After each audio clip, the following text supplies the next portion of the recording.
Est-ce qu'il y a une vie après la mort? Est-ce que je retrouverai mon frère et ma mère? Est-ce qu'ils sont là autour de moi?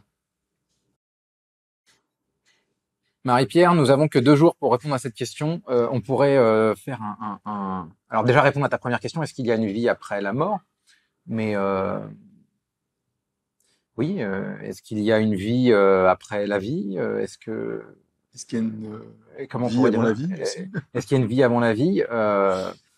Oui, alors moi j'ai envie de te dire, basiquement oui à la première question. Bien évidemment Stéphane l'a évoqué un peu plus tôt, je crois. Tu es un être spirituel qui est venu sur un plan d'incarnation pour expérimenter la dualité et la matière. Donc, bien évidemment que tu as une vie avant de venir ici et que tu en as une après, ça ne fait aucun doute. En tout cas pour moi et je pense pour le Stéphane qui est à côté de moi. Oui. Voilà, il y a toujours des gens qui bloquent là-dessus, mais bah, ils ont le droit en fait. Hein, ils choisissent, c'est leur choix. Ça ne m'intéresse pas. Moi, en tout cas, vu que tu nous poses la question, moi, je vais te dire oui, bien évidemment, et que tu en auras encore après, et que en fait, c'est une accumulation de vie. Comme c'est toujours difficile parce que tu vois, vie, il y a début, il y a fin. Bon, c'est plutôt une sorte d'expérience en fait, quoi. C'est une accumulation d'expériences sur différents plans, à différentes fréquences, pourquoi pas sur différentes planètes. J'en sais rien, tu vois. Mais en tout cas, bien évidemment que oui. Et ensuite, est-ce que tu retrouveras ton frère et ta mère? Ben, tu parles, j'imagine, de ton frère et de ta mère dans de cette vie-là. Mais peut-être que ton frère, en fait, dans ta vie future, ce sera ton père. Et peut-être que ta mère, ce sera ta sœur. Alors, est-ce que tu retrouveras ces gens-là? J'imagine que, pardon, je pense que t'as ce qu'on appelle une famille d'âme, en fait. Les gens qui t'entourent aujourd'hui dans ta vie ici, dans ta vie physique, ce sont des gens qui font effectivement partie de ta famille d'âme sur le plan de là où tu viens, en fait. Donc, il y a des chances que tes filles, tes enfants, tes parents, tes oncles, tes tantes, qu'il y ait un lien. Voilà, c'est fort probable, ou Oui. même tes amis très proches d'ailleurs. Euh, donc, j'ai envie de te dire, oui, tu les retrouveras, mais peut-être pas sous la forme du frère et de la mère. Et est-ce qu'ils sont là autour de toi?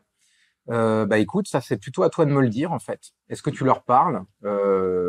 Est-ce que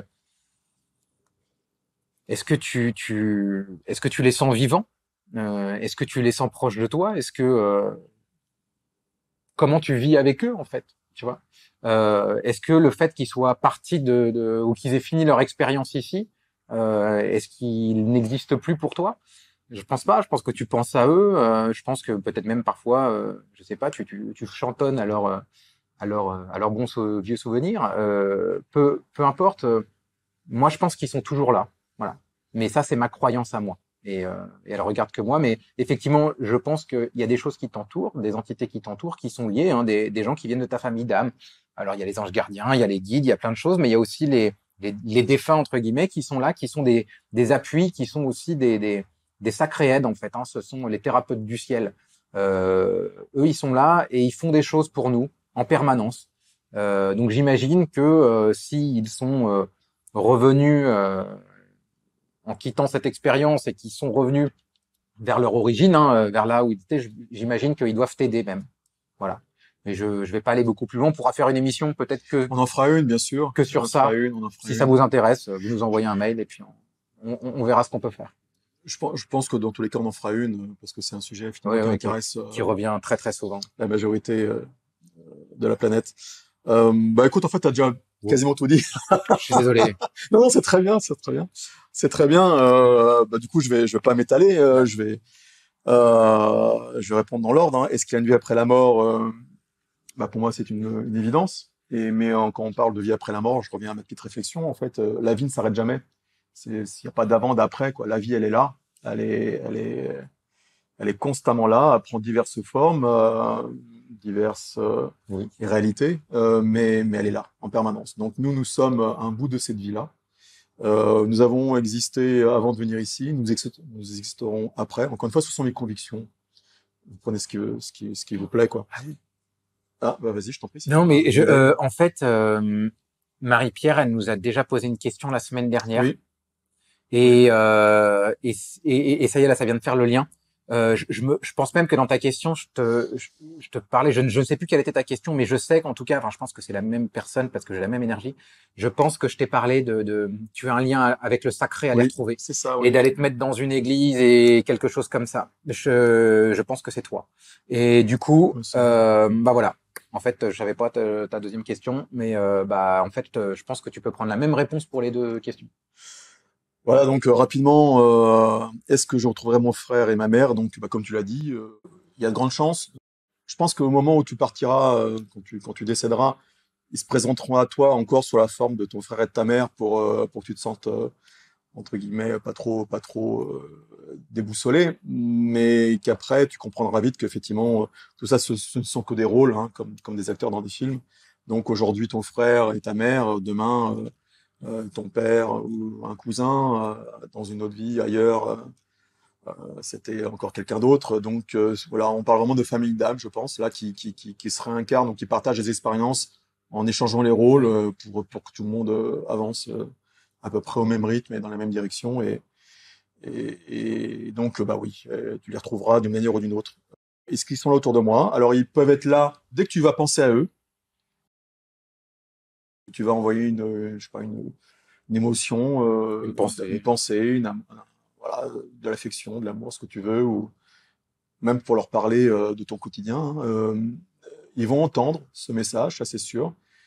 Après, tous ne sont pas en capacité de te renvoyer le message, parce que ça dépend aussi de leur chemin. Mais d'une manière générale, d'après ce que je crois comprendre, c'est que les, les personnes de cette famille d'âmes, enfin les êtres de cette famille d'âmes dont je parlais, en général, sont plus ou moins tes guides, hein, une fois qu'ils sont de l'autre côté, donc ils sont proches de toi forcément. Alors peut-être pas physiquement collés à toi comme peut être l'ange gardien, qui est encore, à mon avis, une autre chose, une autre énergie. Mais par contre, dès que tu les appelles, dès que tu penses à eux, etc., ils reçoivent une notification sur leur ordinateur et ils savent que tu penses à eux. Et si leur rôle est de te guider, bah, ils seront tout de suite à côté de toi. Et si le rôle n'est pas de te guider, et bah, ils auront peut-être la possibilité de te faire passer des signes pour dire qu'ils ont bien reçu le message et que tout va bien. Donc on en revient à ce qu'on avait dit dans une autre question sur le fait de communiquer avec les anges gardiens. Fais attention aux signes, aux petits signes, pas forcément des grands trucs. Fais attention à tes rêves. Fais attention à la musique qui passe, à la radio. Fais attention à une inscription que tu vas voir dans la rue sur une publicité qui va peut-être rappeler un truc de la personne, etc.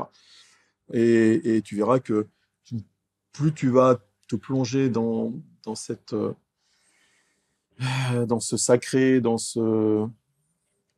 Il faut que tu dans cette crées approche spirituelle, plus ça va être une évidence, en fait. Tu te poseras voilà. plus de questions. Voilà. En fait, il faut que tu crées le réceptacle pour recevoir. Il faut que tu crées l'espace pour ça. Et du coup, il y a un truc, tu vois, de speed, d'hyperactivité, que je connais très bien hein, parce que ça résonne très fort chez moi. Mais en fait, il te faut des zones, il te faut des zones plates ou toi, tu pourrais les appeler des zones mortes, qui sont juste en fait des zones pour recevoir et être attentif à ça. En fait, tu vois, je, et je pense que du coup, ton lien avec le sacré ou le divin te permettrait en fait d'avoir ces zones euh, douces, tu vois, de douceur en fait envers toi. Et plus tu vas être douce avec toi, et plus tu vas être tendre avec toi, euh, plus en fait tu vas recevoir ces messages-là. Toi, ça va passer par la douceur et ta relation avec toi-même, quoi. Il y a vraiment un truc de douceur à aller explorer chez toi. Salut Marie-Pierre. Merci Marie-Pierre.